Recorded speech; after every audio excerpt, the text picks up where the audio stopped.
ज्यादातर उसको भी यही डिफिकल्टी फेस हुई कि वो बोलता है कि भाई लैंड की वैल्यू सपोज 1 CR है तो जो रजिस्ट्री है तो वो 20 लाख की होती है। तो बोल रहा है कि भाई बैंक तो बोल रही है कि भाई हम 20 लाख के ऊपर लोन देंगे, ठीक है, थोड़ा बहुत ऊपर नीचे करके जो करेंगे। तो ये चीज लोगों को समझ ही नहीं आती कि भाई ये कितना बड़ा डिफरेंस है। आप जब फ्लैट लेने जाते हो तो फुल वैल्यू पे आपको लोन मिलती है, तो लैंड में तो आप वो चीज उस तरीके से वर्क ही नहीं हो रहा है, तो आप कैसे वो चीज करोगे? लैंड खरीद ही नहीं पा रहे तो आपके उस पर बिल्डिंग कैसे बनाओगे? तो आपको कंस्ट्रक्शन के लिए पैसा कहाँ से आएगा? उसके लिए भी आपको लोन लेनी पड़ेगी और वो आपको इतनी इजीली मिलेगी नहीं, रेट ऑफ इंटरेस्ट उसका बहुत ज्यादा होगा। तो वो सारा जब आप कैलकुलेशन करोगे ना तो आपको पता चलेगा वो आपके लिए प्रैक्टिकली नहीं है वो डिसीजन लेना, अनलेस एंड अनटिल आप एक मतलब सीजन्ड इन्वेस्टर हो या आपके पास इतना बैकिंग है। एक हैक मैं आपको दिखा देता हूँ कि आप उसमें आप ऐसा क्या कर सकते हैं। आप ऐसा कर सकते हैं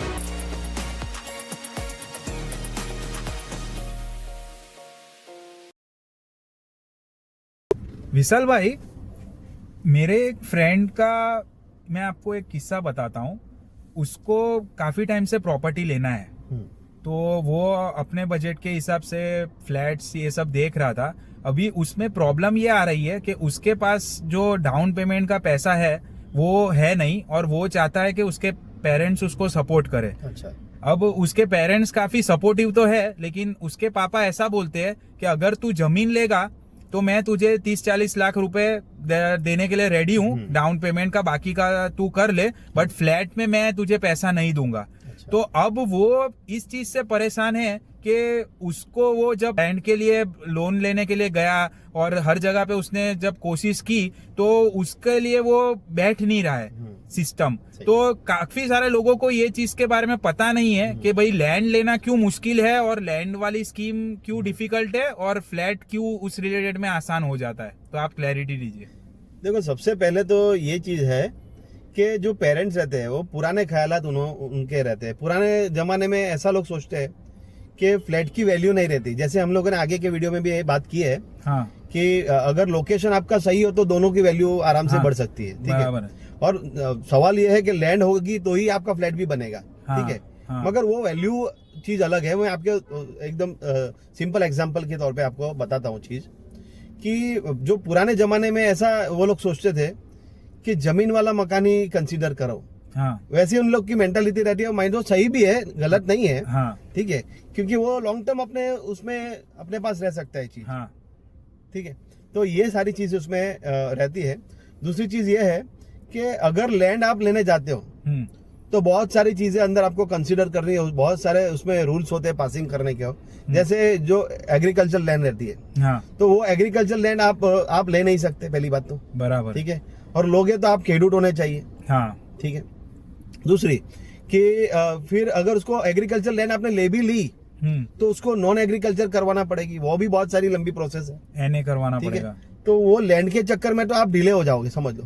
और दूसरी चीज की जो रजिस्ट्री जो लैंड की होती है, ये बहुत बड़ा पॉइंट है कि जो छोटा आदमी है वो ऐसा सोच रहा है कि भाई मैं 50 लाख या 1 करोड़ रुपए में मैं लैंड खरीदने जाता हूँ, तो वो एकदम पॉसिबल नहीं है आपको, क्योंकि लोन ही नहीं आपको इतनी मिलेगी उस पर, ठीक है। तो इसका जो मेरा सवाल इसके ऊपर ये है कि ज्यादातर उसको भी यही डिफिकल्टी फेस हुई कि वो बोलता है कि भाई लैंड की वैल्यू सपोज 1 CR है तो जो रजिस्ट्री है तो वो 20 लाख की होती है।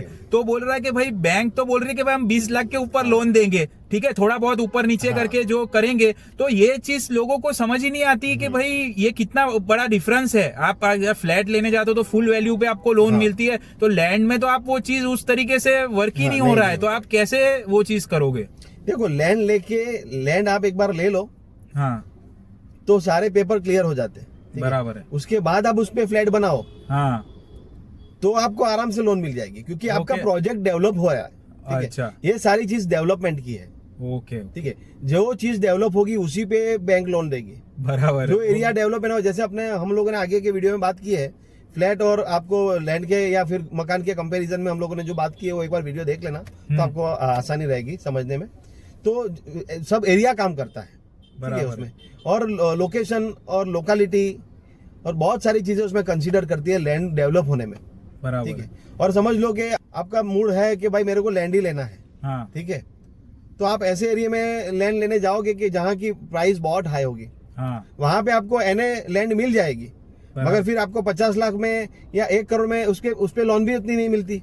लोन भी नहीं है, फिर आपको हाँ। उस पे घर बनाना पड़ेगा। देखो आप अपने एप्पल्स टू एप्पल्स कंपैरिजन करें। आज समझो कि एक सिंपल सी बात है, किसी बंदे को 1 करोड़ का घर लेना है। अब वो फ्लैट भी हो सकता है, लैंड भी हो सकता है, बराबर है। तो अब वो फ्लैट लेना होगा तो समझो वो 20% डाउन पेमेंट भर के 80% लोन लेके वो कर देगा, और बैंक उसको दे भी देगी, क्योंकि फ्लैट तो बन बनाया काम है, मतलब बैंक को बेचना होगा तो उसके लिए वो चीज आसान है। अब आप समझो कि आपको 1 करोड़ लगाने हैं, वो लैंड के ऊपर लगाने हैं, तो पहली बात तो आप पहले लैंड लेने जाओगे तो उसकी रजिस्ट्री वैल्यू इतनी कम होगी, तो बैंक उसके ऊपर आपको इतना लोन भी नहीं देगा। दूसरी बात, क्योंकि आप लैंड खरीद ही नहीं पा रहे, तो आपके उस पर बिल्डिंग कैसे बनाओगे, तो आपको कंस्ट्रक्शन के लिए पैसा कहां से आएगा, उसके लिए भी आपको लोन लेनी पड़ेगी, और वो आपको इतनी इजीली मिलेगी नहीं, रेट ऑफ इंटरेस्ट उसका बहुत ज्यादा होगा। तो वो सारा जब आप कैलकुलेशन करोगे ना, तो आपको पता चलेगा वो आपके लिए प्रैक्टिकली नहीं है वो डिसीजन लेना, अनलेस एंड अनटिल आप एक मतलब सीजन्ड इन्वेस्टर हो या आपके पास इतना बैकिंग है। तो ये चीज पेरेंट्स को भी समझनी चाहिए। एज ए इन्वेस्टर आप हो, आपको लैंड मतलब आपको आप प्रोजेक्ट करना चाहते हो, एज ए बिल्डर आप काम करना चाहते हो, वो अलग बात, अलग चीज है, क्योंकि उसमें क्राइटेरिया अलग रहते हैं, उसमें आपकी प्रोजेक्ट लोन मिलती है फिर। ठीक है, तो वो सारे क्राइटेरिया अलग रहते हैं।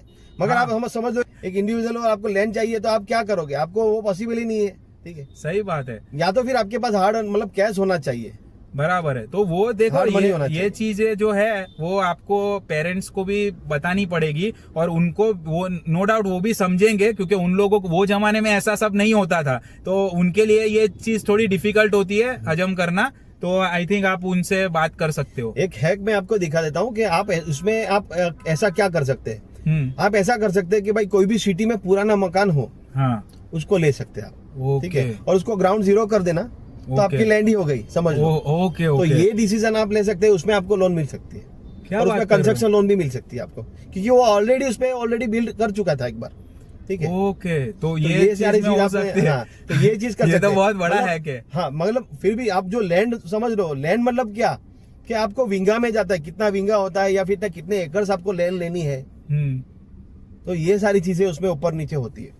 और एक और बहुत बड़ा पॉइंट है इसके अंदर कि आज समझो आप कोई बैंक अप्रूव्ड फ्लैट खरीदते हो, प्रोजेक्ट खरीदते हो, आपको अगर लोन मिल गई है तो उसके पेपर्स वो सब क्लियर होते हैं। लैंड में आपने देखा है बहुत डिफिकल्ट है। आप अगर किसी के पास लैंड लेने जाओगे, वो डिस्प्यूटेड लैंड होगा, तो आपकी जनरेशंस निकल जाएगी, पुश्ते निकल जाएगी उसको छुड़वाने में। तो लोग ये चीज भी कंसिडर, उसमें कोई आपको हेल्प करने नहीं आएगा कि भाई ये इसके पेपर्स क्या है, और आप एक नॉर्मल आदमी हो, आप कहाँ उसकी हिस्ट्री निकालने जाओगे कि ये लैंड सही है नहीं है, इसकी रजिस्ट्री क्या है। तो ये भी बहुत बड़ा फैक्टर है, उसमें रिस्क बहुत है। दूसरी एक चीज क्या है कि अगर समझ लो कि आप कोई अच्छा वाला एरिया आपने पकड़ लिया कि जहाँ पे ग्रोथ एकदम ज्यादा है, तो वहाँ पे जो आप लैंड लेने जाओगे तो उसकी कीमत भी उतनी ऊपर होगी, आसमान पे पहुंची होगी उसकी। बराबर है। के हिसाब से वो उसकी लैंड की कीमत भी बहुत ऊपर होगी, तो आप वो तो कंसीडर कर ही नहीं सकता, क्योंकि आपके पॉकेट में ही वो नहीं पहुंचेगी। बराबर बात है। तो ये सारी चीजें उसमें रहती है। तो we hope you enjoyed the video. See you in the next one.